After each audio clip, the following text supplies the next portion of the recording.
see it change. It's kind of tough for me. I'm 5'2" and I'm behind a screen that's a little bit taller than me on date. So we'll go ahead and see where we are. There we go. Thank you, everyone. Yes. You want to sit at a table and talk with your back this way so everybody can hear you? I think I'm okay. You can't hear you. Okay, I can't be heard. You want a mic? Let me give you a mic. I'm gonna get a mic. Mayor. Got right. Somebody, Dana, thank you. All right, thank you for being here this afternoon. I guess I need to learn how to turn on a mic. There we go. Good afternoon, everyone. Thank you for the time and attention that you've given to us today. We really appreciate it. This is our first legislative briefing for the new delegation, and for all of you that have taken these positions and are going to help us with the work that needs to be done for our community, I want to say thank you very much. And so welcome. And I want to say that we're really glad to have the General Assembly being here today for thinking about all of the things that you do in Raleigh, even for our city, region, and our state. The city really wants to develop a relationship with our groups of people that help us advance our interests. And so I want to say to everyone, thank you for your time and your attention and what you're going to do. So we've got some themes that we want to talk about today. You know, we all have ideas of what we can do to make our community, our residents, happier, safer, and all of those kinds of activities. And so we wanted to do this in a way that engages all of our delegation, engages our city council, and engages our residents. We're working across jurisdiction, you know that. You can know that we have gotten opportunities to work with the towns to the north and the towns to the south, as well as many other groups that we have in our community that work with us. And we're preparing for growth and community safety, all of these things that we've been working on for quite some time. So I know that most of you know how important transportation is. And it's a regional issue. I think I called a lot of you and I said, when we start talking about transportation, we're not talking about Charlotte. We're talking about our region and what's necessary for our growth and how we do this. And so I hope that every one of you has some attention or some idea about how to move this forward so that we can support the people that need jobs, people that need a way to get to work so that they can be successful in their own family lives. So I want to say it has never been more important right now for us. We have worked for a number of years trying to make sure that we can build a city that you can see the growth in, but also the ability that growth could give us a way to make sure that people would thrive. And that's our goal. Our goal is to get people to work, to get them to their jobs, to be able to actually be a part of our community. And so that's what we're here. We're looking forward to that topic, but we're also looking forward to the other topics that we have that meld into that. And so today I want to say thank you. And I'd like to actually bring on to our first speaker of the evening, and that is Senator Waddell. If you would join us, we're really glad to see that you have been chosen to lead the delegation, and so thank you for taking the time to be here today.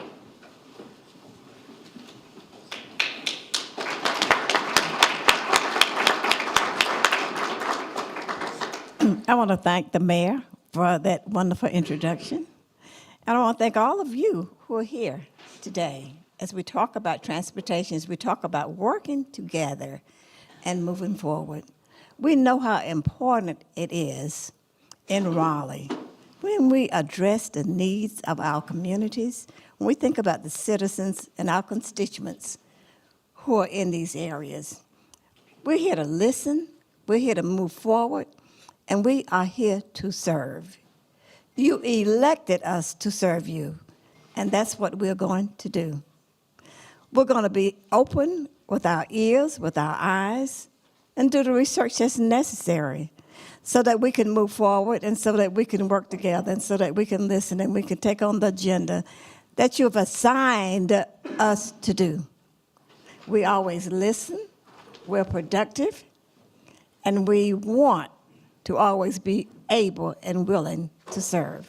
I want to thank you for all that you do, because we're in this together. It's not an I, not a we. It's all of us working for the citizens. And the mayor just mentioned about getting people to work and moving forward with the small towns.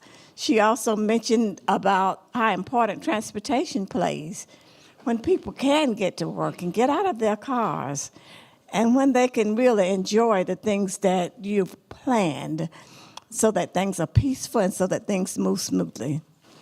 This is not the really beginning. We've been working on this some time, and some of you have been working more diligently and longer than others. So we're continuing to work to make things better, and really, the best is yet to come. Thank you very much, Senator. And now I have the great honor of introducing Vicki Sawyer, who has worked with us for a number of years. It feels like now, maybe it's just 24 months or whatever, but it feels like a few years. So, Senator, please, remarks. Thank you. I often joke that a politician usually runs to a microphone. I'm actually one that runs away from them. So I appreciate being here, and thank you for not directly throwing arrows into my back as a lone Republican in the Senate for Mecklenburg County. I appreciate being here, but I also want you guys to know that I'm Charlotte through and through. I mean, 1993, I left my home in Davidson County to be a UNC Charlotte graduate with a degree in special needs and teaching, and I have stayed in the Charlotte region ever since.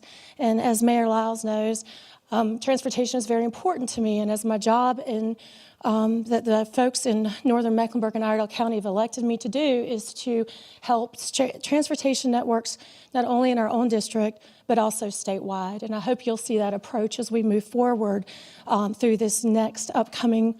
I'm excited. I mean, you know what? Let's try it. Either we win or we lose, right? Let's just give it a shot. I'm excited to get to know each and every one of you more. My door is always open, but I'm only open for conversation that moves us to a certain point together. Destructive behavior is something that I cannot tolerate, and so I just wanted to make sure that everyone knows that I will collaborate and work with each and every one of you as we work together, but will not work apart. Thank you. I want to say thank you to both of you for the way that you allow us to be out here thinking about what we can all do to make this place a better place for everyone. So I will tell you now, we're going to have a few updates that we want to provide with you around our legislative agenda. And so most of you know Dana. He's been walking the halls of the legislative building for a very long time, and he's going to lead us in a discussion around the city of Charlotte's, I think what we would call our legislative agenda. Dana?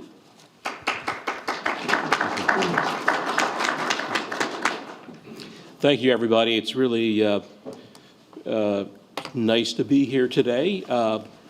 In addition to myself, Ed McKinney from our City Manager's Office will be making the presentation, the part that addresses the mobility issue. And Ed has a lot of experience in that field, and so I'm really glad he's here to do that.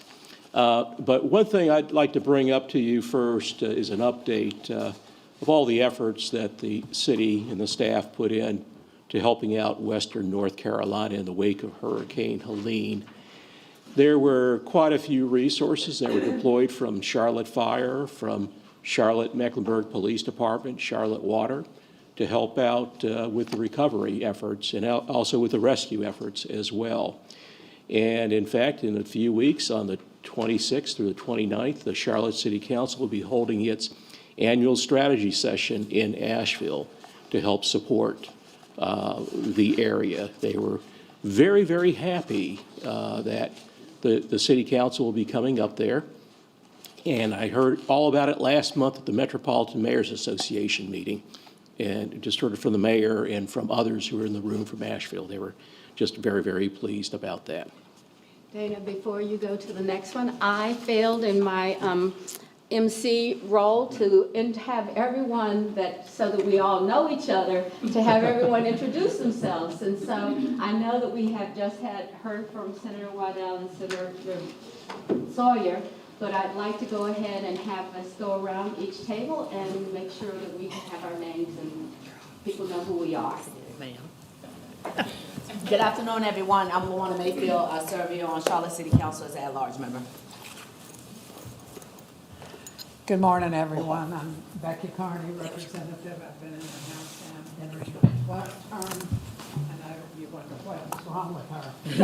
And I feel like I'm at home. Started County Commission out here 28 years ago. So welcome and thank you for having us. Good morning, everyone. I'm Representative Mary Belk, and I represent District 88. And I am so glad that Joyce Waddell is our new delegation chair. And I'm not laughing because I'm happy it's over, but I'm very happy that she has taken over and is going to do a great job for us. So thank you. Good morning. My name is Julia Greenfield, and I am representative for House District 100. And this will be my first term in the legislature, and I'm looking forward to working with each of you. Thank you. Good afternoon. My name is Malcolm Graham, a member of the Charlotte City Council and a former North Carolina State Senator for about 10 years. I serve as a member of the city's Transportation Committee and chair the city's Jobs and Economic Development Committee. Good morning. I'm State Representative Tricia Cotham. In my 7th term, I served Mint Hill, Matthews, and a part of South Charlotte. And our wonderful Senator Graham here was our delegation leader as well, and he was phenomenal during those tough times. Glad to be with you all. Thank you for having us. Aisha Dew, newly elected, first term. I guess that's about 70-something hours. And House District 107, so right in the center of the county.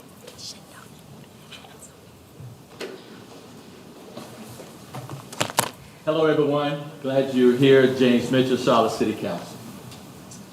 Okay. Who are you?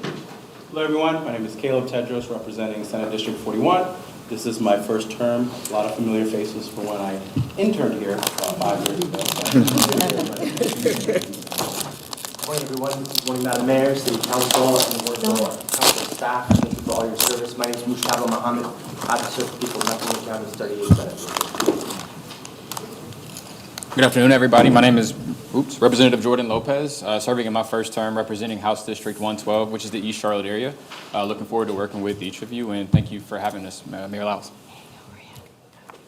Hi, everyone. Beth Helfrich, serving District 98, which is the north end of the county. I say if you just lop off from exit 23 and up, that's my turf. So I'm really excited to be here and working with all of you in the upcoming biennium. It's going to be an exciting 2 years. Good afternoon, everyone. I'm Representative Carolyn Logan. I represent District 101, Northwest Mecklenburg County. And I'd like to say thank you to Charlotte for what you're doing for Western North Carolina. As you know, Asheville is my home. Thank you. Good evening. I'm the Stephen G. I serve House District 99, University, Valley, Bat Creek area. And I'm looking forward to working with you on your agenda. Good afternoon. I'm Woodson Bradley, newly elected freshman North Carolina Senator, District 42, which is Mint Hill, Matthews, all of Providence, Valentine, South Charlotte, South Park, half of Myers Park, and half of Eastover. So it's a doozy, but I'm really excited to be here. Well, welcome, Senator Berkeley. Thanks. I'm Dimple Ajmera, Charlotte City Councilwoman at large. I chair the Budget, Governance, and Intergovernmental Relations Committee. And our committee was so proud of the work that we have done to deliver the legislative agenda. And I look forward to working with each and every one of you.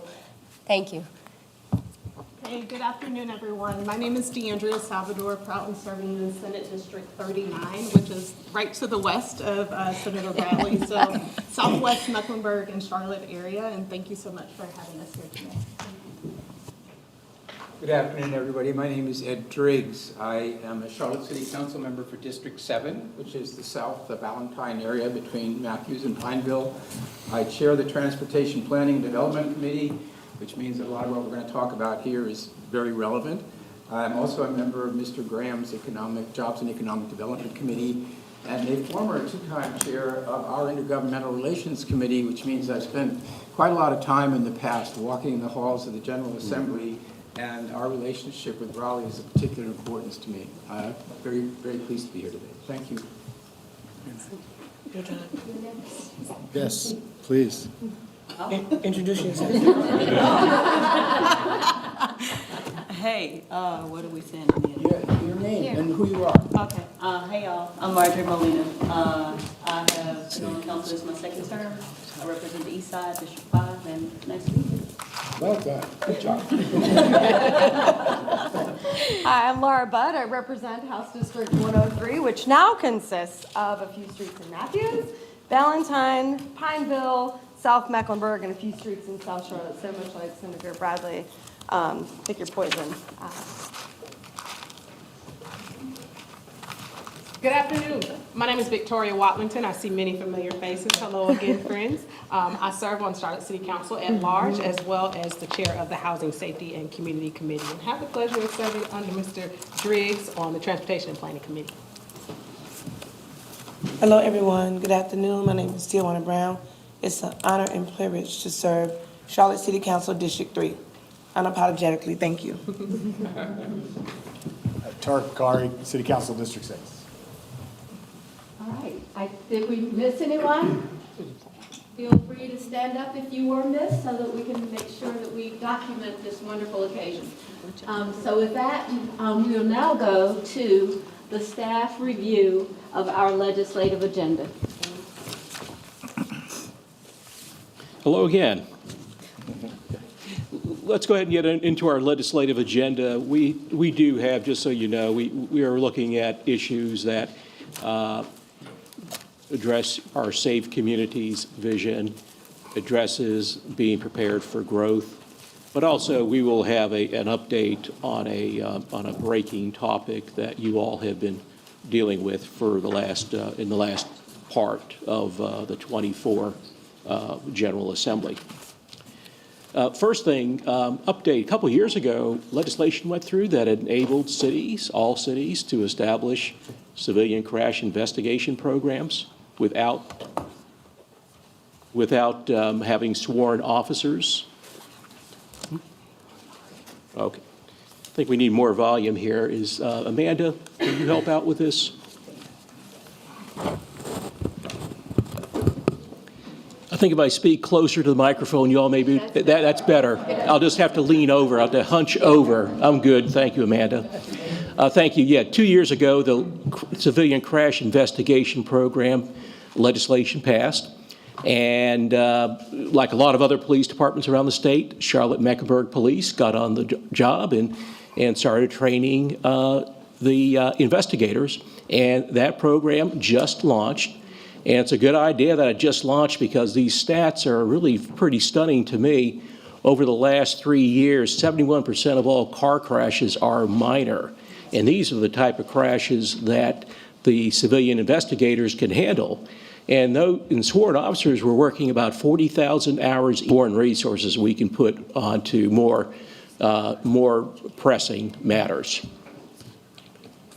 And in our legislative agenda for this year under public safety, there is an issue that the council feels very strongly about that needs to be addressed, and that is the issue of all the arcade fish games and parlors, betting parlors that are springing up around the city. In fact, this is happening all around the state. And my understanding is that a member of the House Republican leadership is going to be taking the charge this year to try to get legislation through. And what we wanted to do was to show our support for addressing that issue, and especially the planning and zoning issues. We're going to that is where a lot of our issues come in. Now there are issues with the crime that does occur, but when these arcade fish game parlors are located in certain areas, they tend to be a drag on those communities. A lot of other businesses do not want to go into areas with these types of parlors. So those are issues that we're looking at. You also do have the crime issues that are inherent in these places. So we are very glad that the General Assembly is going to be taking that up again this session. And we'll be looking forward to working with the sponsors to help try to move legislation along. The next issue is one that I think all of us have seen in past years, and this has to do with the amount of support that's provided to the local court system in the appropriations process. We have heard a lot of different things from members of the court system, especially the district attorney, talking about the number of prosecutors that they are low in the pay rates that they are provided. So the city is joining business and other community interest in supporting the local court system. And let's shift to preparing for growth. One of the best things that happened this past year, in my estimation, was the opening of a second phase of the Concourse A expansion at Charlotte Douglas International Airport. Another 10 gates have opened up. That was a $231 million project. And there were North Carolina Airport Improvement Program funds that the airport received that were committed for that project. So that's a program that was established several years ago that the airport receives about $30 million, $35 million each year from that. And what this allows us to do is increase capacity. We can bring in more flights, including more flights to other North Carolina cities. So that's a good thing for not just the airport, but for the entire state. And our legislative agenda related to aviation is to continue supporting this program, the North Carolina Airport Improvement Program. Then moving on to another big issue that we all take advantage of is the Stowe Regional Water Resource Facility. This is a new plant that is being built under construction right now on the west side of the county along the Catawba River. It's going to consolidate the wastewater treatment for the towns of Mount Holly and Belmont, and also for a growing portion of Mecklenburg County. And the commissioning is expected to be completed in 2026. And it's not, I think I said this last year, but it's not usual I can get up here and talk great about a wastewater treatment plant. So, and on the other side, on the Charlotte Water side, another issue that they're working on that you all need to be aware of, that we're taking very, very seriously, is the notice of intent from Charlotte Water to increase the amount of water that's diverted from the Catawba River Basin to the Rocky River Basin. The Rocky River Basin is essentially the eastern third of Mecklenburg County, roughly, and includes not just parts of the city of Charlotte, but includes parts of the towns of Matthews and Mint Hill, Huntersville, Cornelius, and Davidson. There is not a natural source of water or enough water that goes through that basin in order to tap into it to provide the water that area needs to continue growing. But in state law, if you want to move water from one basin to another, you have to file what's called, you have to apply for a interbasin transfer certificate. And Charlotte Water did that about 1 year ago.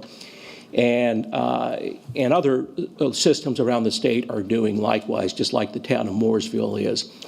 But the rub is that some of the localities in our region are opposing it because they feel like it's going to be taking water from what's available for them. And one thing about the process that's set out in state law that we are following is that we had to file the notice of intent to get the IBT before having the required studies completed. And those studies are ongoing right now. There will be an environmental impact statement. There will be a estimation of what the safe yield is from the Catawba River. in order to continue providing water to others, not just upstream, but also downstream, and also impacts upon the environment and so forth. So you may hear some rumblings from members of the General Assembly up in the other areas, like in the Catawba, Caldwell, Burke counties, and so forth. And right now, we don't have the answers to a lot of their questions because those are under study. But I do want you to know that we do have resources that Charlotte Water has committed, and they have subcontracted with people who know the local landscape up in these areas. And they are meeting with local officials up there, and also we'll be utilizing our state lobbying resources for that work as well, especially with the General Assembly. So we are taking this very seriously. Again, we are very cognizant of the fact that Charlotte Water provides water not just to only the city of Charlotte, but to the other parts of Mecklenburg County. We take that responsibility very, very seriously. So there will probably be more to come. There's no legislation that we're asking for, but in the event other legislation is filed that would impact it, we will be in touch with you. So more to come on that one. And moving on to the next issue under growing communities is an emerging topic that has to do with planning. This has to do with the downzoning clause that was part of Senate Bill 382. Since the legislation was passed, or since it was introduced and then ultimately passed, cities, counties, and towns around the state have been examining what the impacts are of this legislation. And I will be really honest with you, is that the impacts are being looked at, but there's a lot of understanding that has to take place. There's a lot of work going on among our planning directors and our attorneys around the state to come to an understanding of what impacts this bill actually has. But we do see some issues coming forward as we try to go through the process of planning for our community. You could have some impacts on the ability to further limit any uses like the fish game arcades, like short-term rentals, and any reduction in density for certain areas. And also looking at the non-conforming structures and so forth. So we're looking to collaborate on any language modifications that retain for us the ability to pursue the solutions that we need to respond to the community. And we have our planning director, Allison Craig, back there in case there are any additional questions about this later on. And then moving to the big topic that's on everybody's mind is mobility. And for that, I'd like to have Ed McKinney come up to present.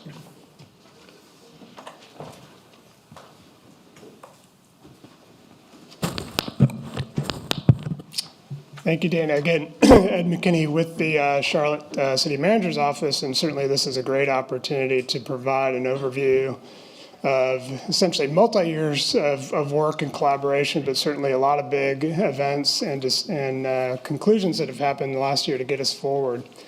So what I really want to do is highlight the uniqueness of the efforts and the success that we've had in the conversations over this past year, and there's a couple key points.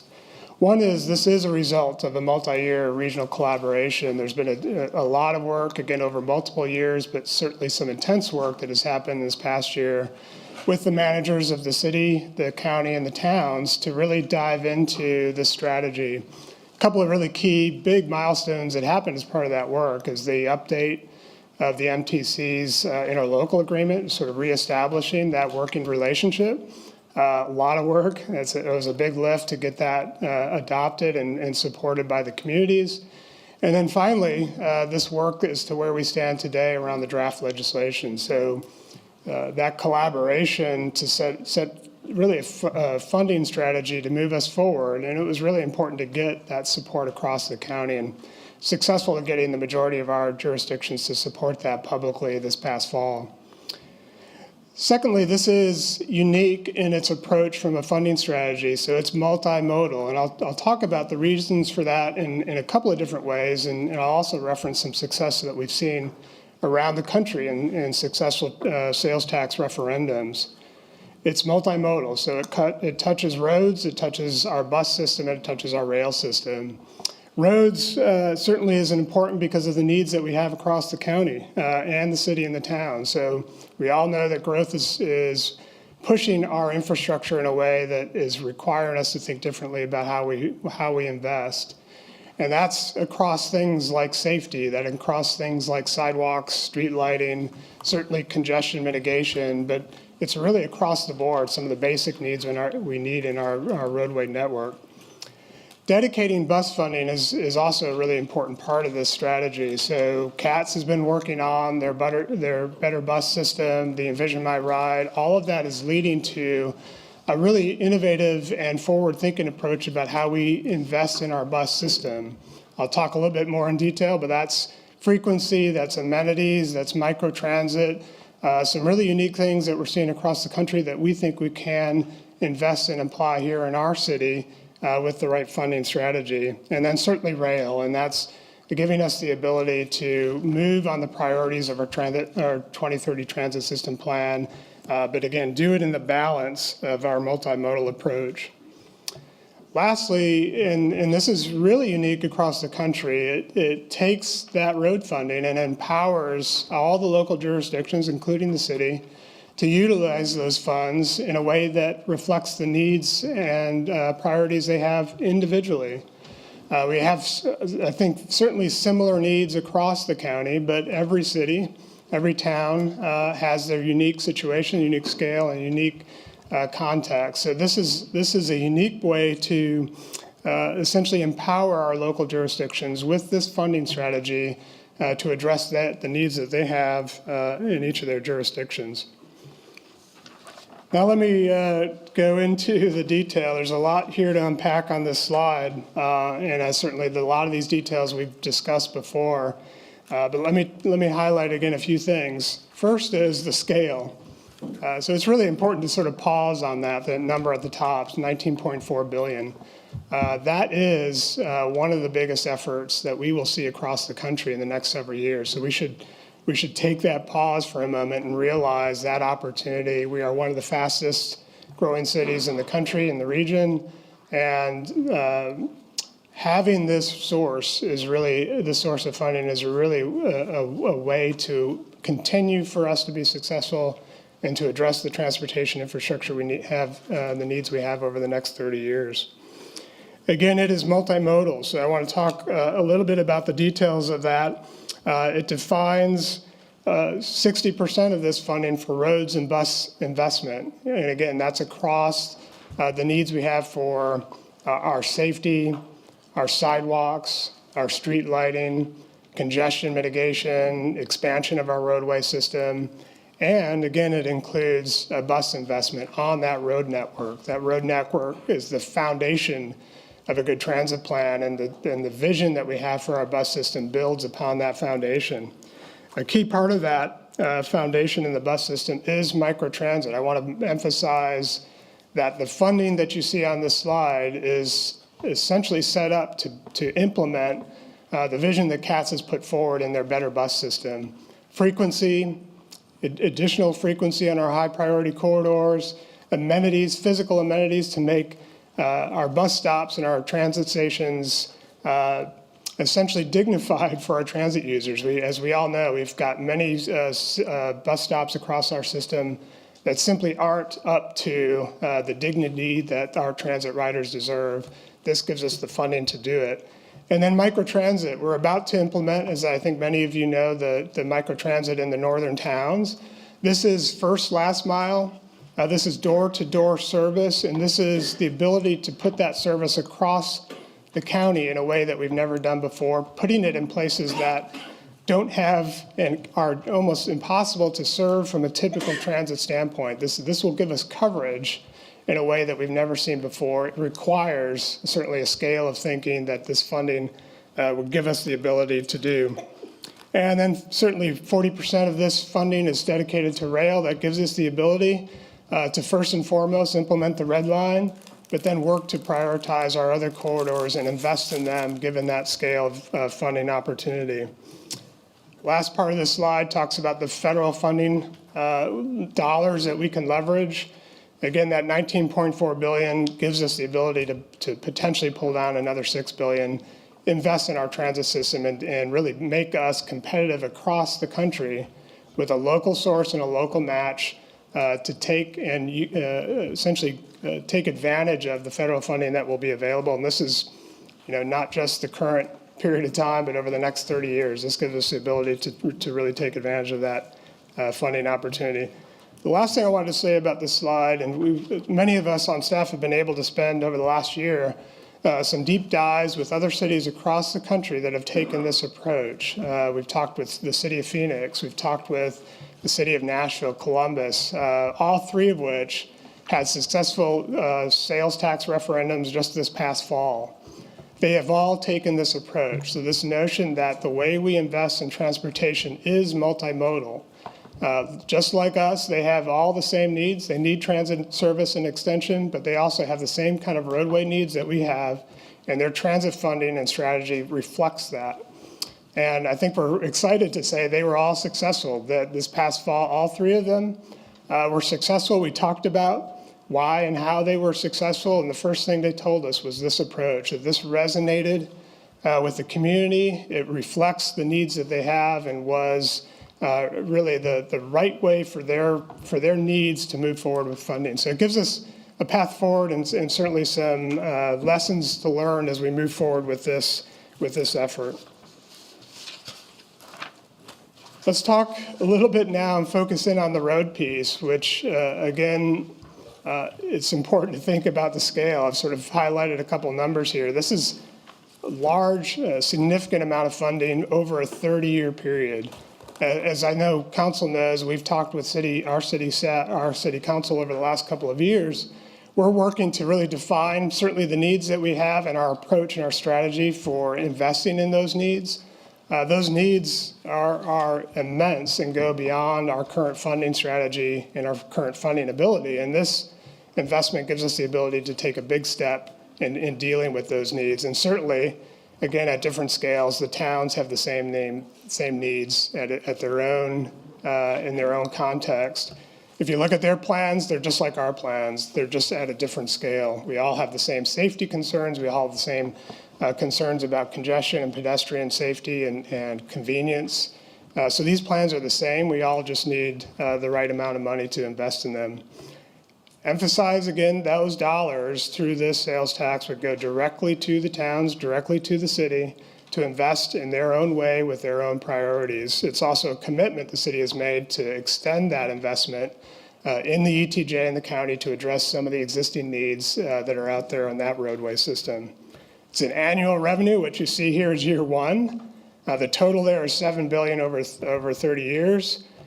Year one continues to grow with the growth of the sales tax, and that's an annual revenue that every city, every town can and gives us also a way to partner. So these are dollars that we can think about across the county, across jurisdictions to partner on projects, work with NCDOT to partner on other big projects. This is a way for us all to sort of take responsibility and accountability for our own needs, but partner in a way that helps lift the region from a transportation standpoint. You can't have a mobility discussion in the county in this region and a funding conversation without talking about the red line. So it's important to remind ourselves about both the history and where we've gotten over the past year. It has always been a commitment. It has always been on and part of the 2030 transit plan. There's never been a doubt or a debate about that. The issue has always been access and getting either through full control of that corridor, the NS corridor, or access to it to run the service, the commuter rail service that has always been envisioned. As again, we all know, this year has been a huge breakthrough, 20 years in the making. We are thankful for the partnership of Norfolk Southern, their ability now to be this past year in a position where they were ready and open to having detailed conversations about the transfer of that corridor. The city spent over a year worth of detailed negotiations to make that happen. City council supported that purchase back in September. Those detailed conversations were important to certainly protect the city's interests in the short term, but protect the interests and the ability in the long term for the current CATS or the future transit authority to utilize that corridor in a way that's consistent with the plan. Certainly, the sort of one of the final points to put on that, and it's important to think about this from a multi-county perspective. Everything we've done, that purchase and access that we've got to that corridor is set up to expand and extend into Iredell County and to Mooresville. Very important. That's only upon their determination and their decision. We've made sure that that's possible. It's ultimately their decision to do that in the right time and the right way. So it's really clear that we see that as an important partnership, but certainly the leadership and their decision is all of theirs in partnership with us. Finally, let's talk about what's really the next few steps from a transit perspective and what's happening again in the next 6 months that will really be fundamental to the public conversation around transit and this opportunity of funding. So the MTC has already started the process to update the transit plan to reflect the funding strategy that I've just described. Another thing that's really important to pause on here is this will be the first time in over 20 years that this planning process from a transit standpoint will be done in the context of a financial opportunity, potentially a financial constraint, but real dollars at the table and a real conversation about what we can build. So this gives us the ability to have a frank and transparent conversation with the community about what our priorities are, what our vision is for transit, but then commit to how we would actually do that. Having money on the table is really an important part of the public conversation. We cannot continue to just simply think about our plans in absence of a way to fund them. And so this process that MTC and the CATS has set up will allow us to do that. The decision is MTC's.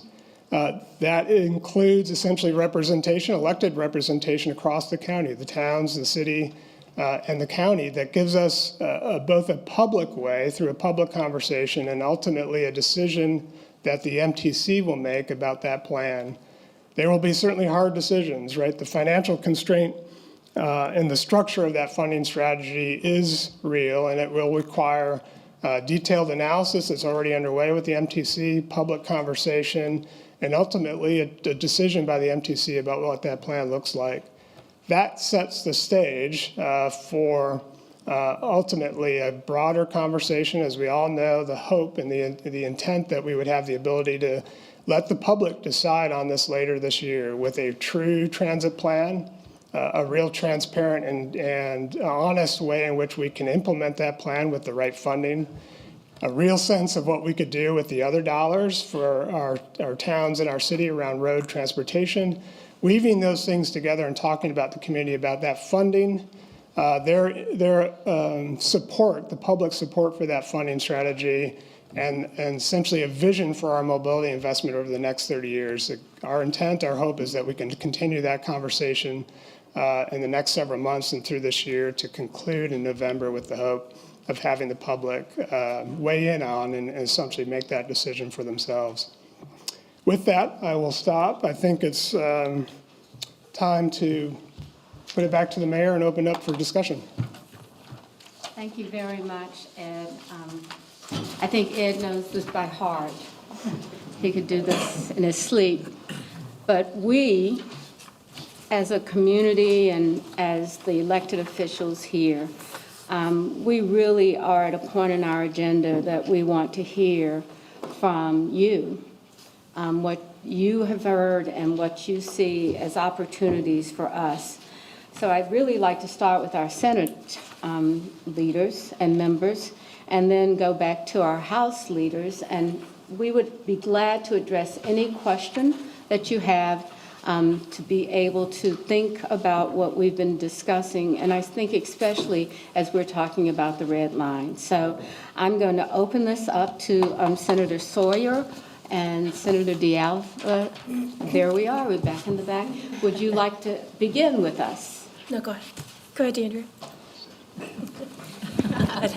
I always like a little bit of time to process, but let's just, I guess, logistically, from looking at the request here, you're mentioning the draft legislation and advancing that. In the Senate, with our rules, we do have a limitation on when bills can be requested and then ultimately introduced. So I'm wondering, what is the state of the draft legislation? Kind of what is that timeline, just more logistically? I've certainly seen things floating around, but I'm not sure of the current status, and just making sure we can be on top of meeting. I think it's February 17th. We have to submit our request, so that's going to come up rather quickly.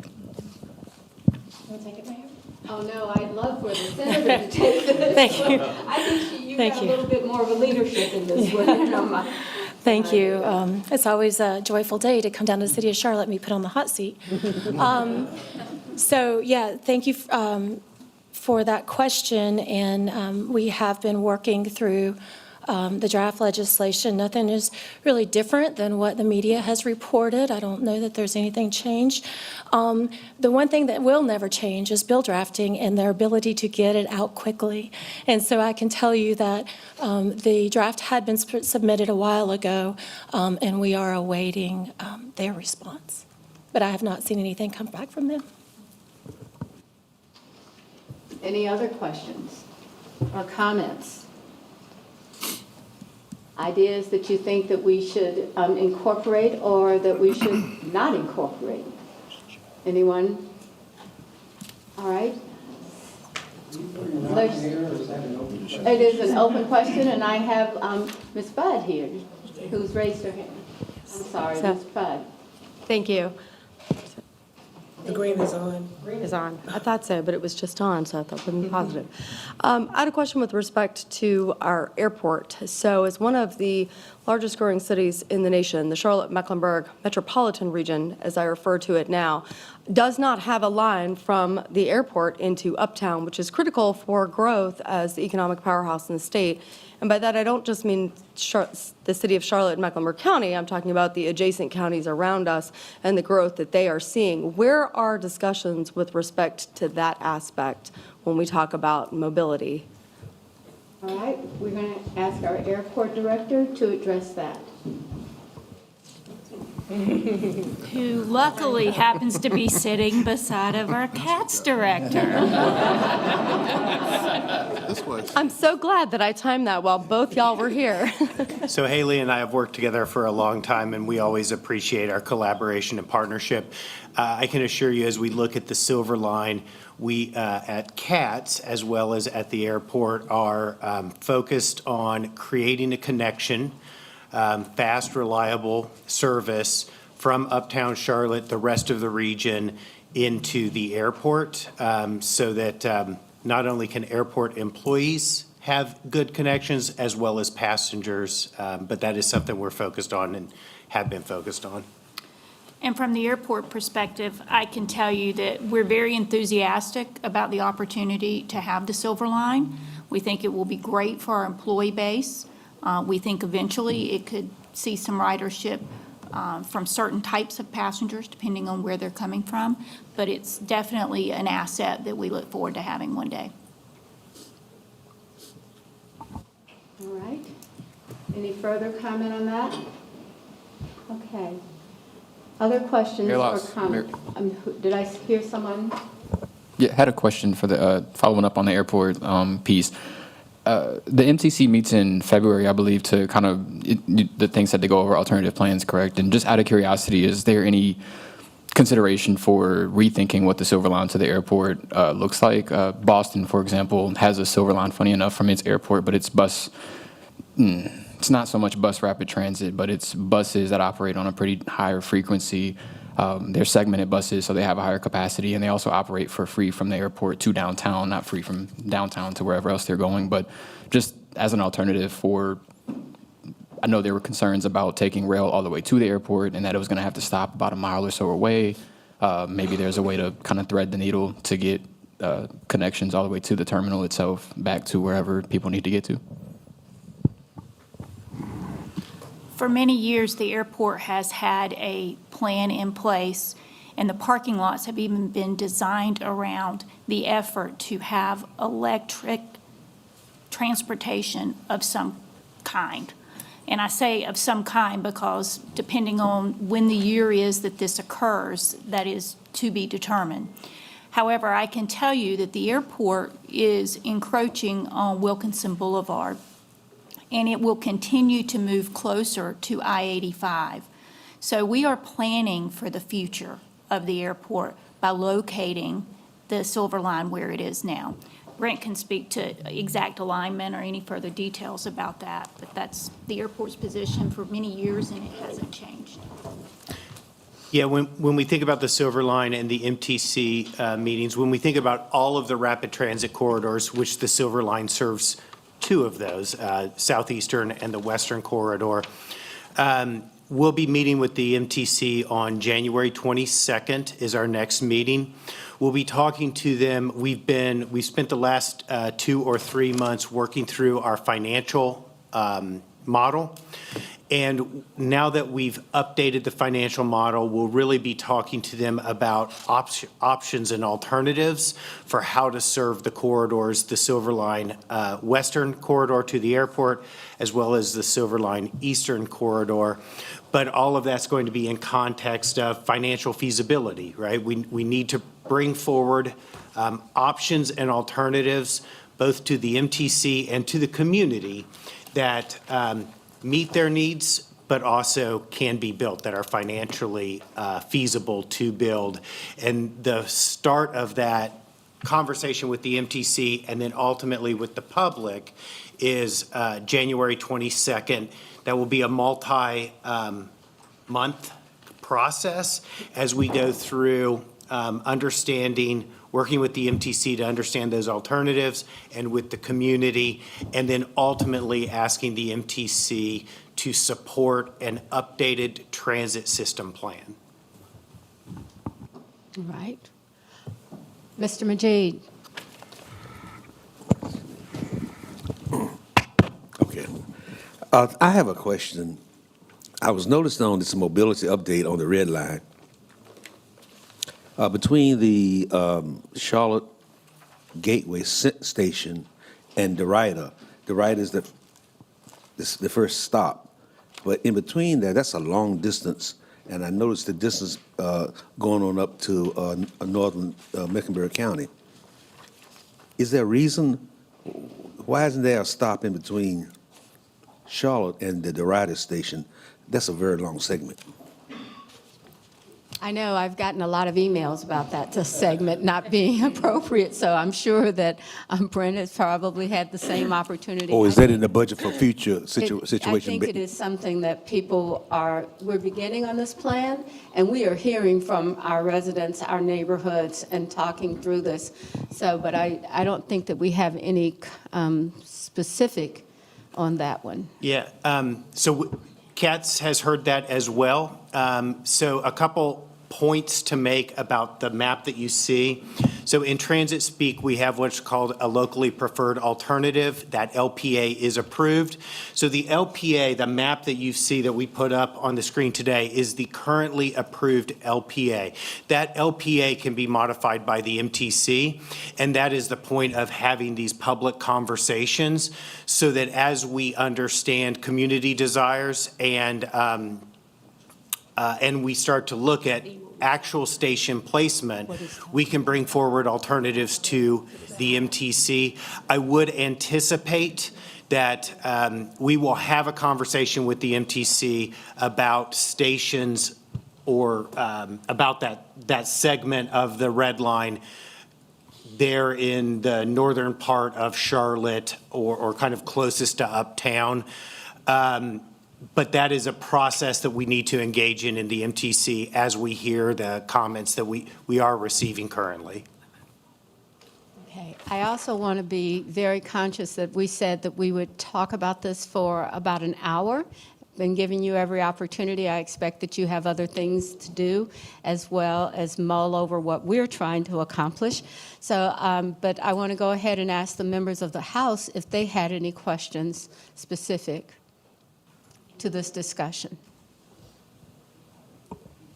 Madam Mayor, I did have one more question. Over here. Yes. Mr. McKinney had mentioned that there were several other cities that we were looking at that had a multimodal plan similar to ours. Notwithstanding the total spend, was the spending like broken down in a similar way that we are, say 40% roads, 40% rail, 20% bus, or were they thought of in their own unique ways? And how did that work out for them, I guess, is the final question, sorry. Sure. Yeah, again, the cities that I referenced that we've done some, deeper conversations with were Phoenix, Nashville, Columbus. They've all done it different ways, and certainly I don't want to answer that in detail. Certainly can provide some, we'll put together a little package that sort of describes some of the more details of that.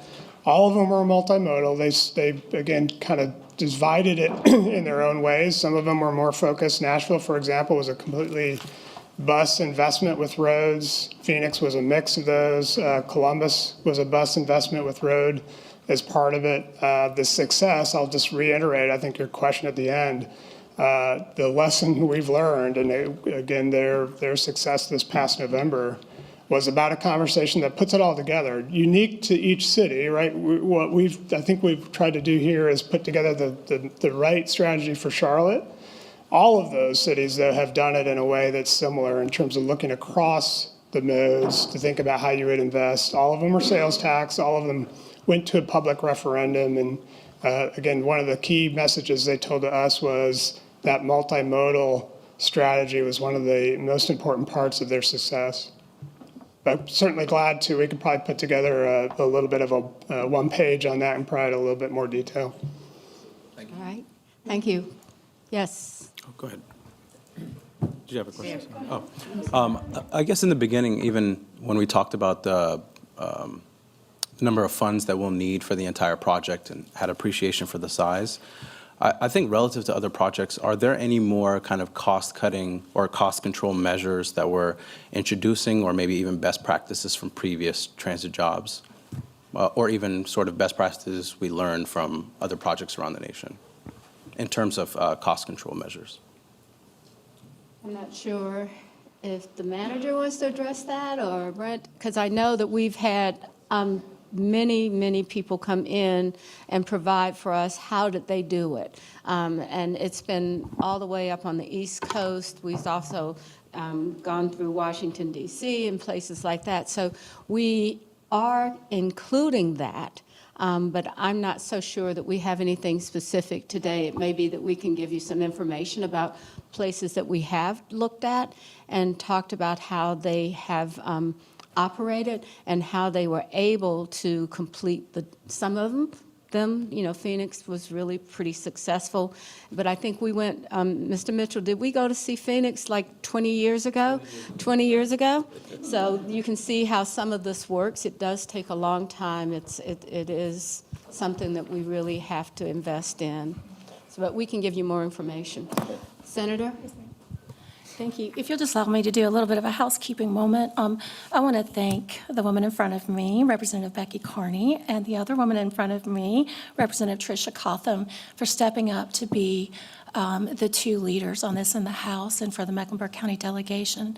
So as we move forward, I'll really be leaning on both of you to help me through this. And so for those other of you, that will be our line of communication. Our city council, I believe in the Charlotte Regional Business Alliance, had reached out to the General Assembly about the Pretrial Integrity Act. Mecklenburg County is one of the few counties that actually wanted it, about holding criminal defendants for additional 48 hours if they pick up new charges. So I was wondering about the status of the success of that, if anybody knew about it, and I'm happy to connect with Dana or someone else just to take a look back about the successes of it and what else supports the city could use. Thank you.